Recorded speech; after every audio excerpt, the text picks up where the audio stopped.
A great reception at the start of this game. This is Gary Rand talking to his old friend, the one, the only, number 2 for the Panthers. Twice a Panther, Jimmy Paek. How are you doing? Oh, doing fantastic, and I really appreciate the reception here. It's like coming back home, and I appreciate that. Thanks, Gary. The crowd was on its feet as they tried to decipher the intro, and they worked out this is going to be Jimmy. Oh, it's great to see a lot of the old faces here. The building looks and smells the same. It's just a nice walk down memory lane again. And you've just met Paul Lady as well. There's lots of memories for you, isn't there? All absolutely. Around the building. Faces don't change. We just get a little heavier. That's about it. But it's really good to see all the old faces here. Now you've been having one heck of a coaching career since you stopped playing. 2 rings. Alongside the goalkeeper for Pittsburgh, who happens to be behind the bench at Sheffield tonight, Tom Barrasso. Yes. Yeah, no, it's good to see him behind the bench, and we had some great memories in Pittsburgh together. It's in our blood. We can never leave this game, and you can see it. And there's some old players that I used to coach in Grand Rapids still playing, which is fantastic to see. And, some old friends like Rich behind the Panthers bench, knowing him, and we had some good battles, Korea versus Hungary over the years. So, it's good to see a lot of old faces again, and it's really good to see Tom behind the bench and still part of it. But it's really, really good to be here, Gary. Really good to be here.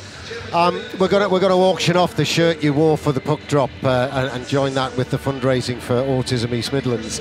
I mentioned there that the coaching career, Grand Rapids. You've mentioned it. You coached some of the players that are on the ice for both teams tonight, and then from Grand Rapids, you've gone back to your home country. Yes, and what an honor that's been.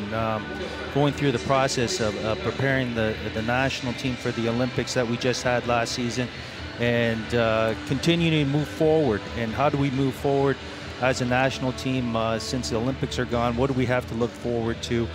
Those type of things in the next couple of years is very important, and we have to put a plan in place. And hopefully we can qualify for the Beijing Olympics. And I was going to say, part of that plan is you're in charge of the under-20s as well as the senior team. So that gives you that stepping stone of, getting them to know your systems, if nothing else. We would like to do that. Put it all under one umbrella. Start from the U18 to the U20 and to the men's division. And it would be a lot easier because what I found out when I came 4 years ago is that you had to basically start from scratch, and you had to start over, and there's not enough time in the hockey world. You're paid to win and be successful. So it would. Well, they must like what you're doing, Jimmy. They've given you a new contract. Yeah, so the owner's been great. He's put some trust in me to allow me to continue the program.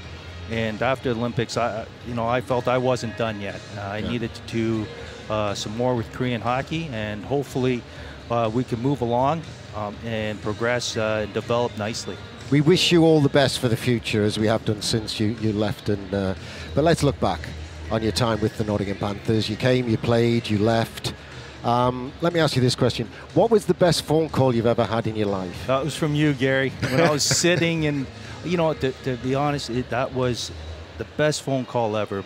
My career at that time, and to be honest, it was hard. It was hard being in Anchorage, Alaska.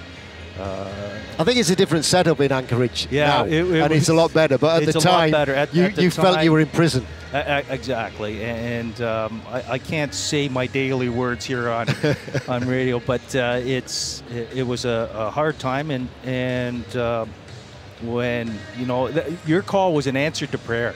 Right. To be honest with you. And it led to you nipping next door and hiring a U-Haul truck.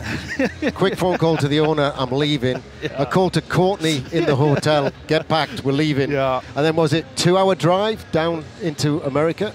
Two-day drive. Yeah, it was 4,000 miles. Yeah. So then we flew you to the UK. Yeah. And what did I do? We threw you on a bus and drove you to Peterborough for an away game. And it was fantastic.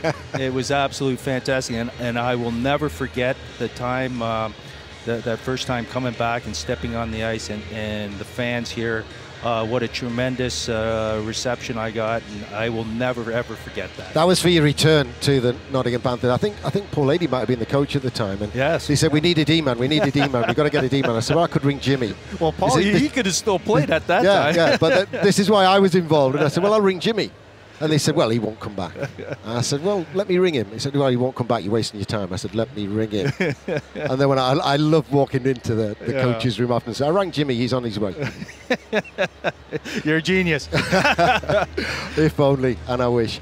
Listen, Jimmy, you got the family with you. Have you had a good Christmas? It's been fantastic. Coming back home, as we like to call this home in Nottingham. This is where my daughter was born, and she wanted to come back and have a little bit of feeling of Christmas, and we sure have received that here. Met a lot of great friends that we've made in the past, and it's been absolutely great. It's absolutely wonderful to see you again. Well, thank you for having me, Gary. It's always good to see you, my friend.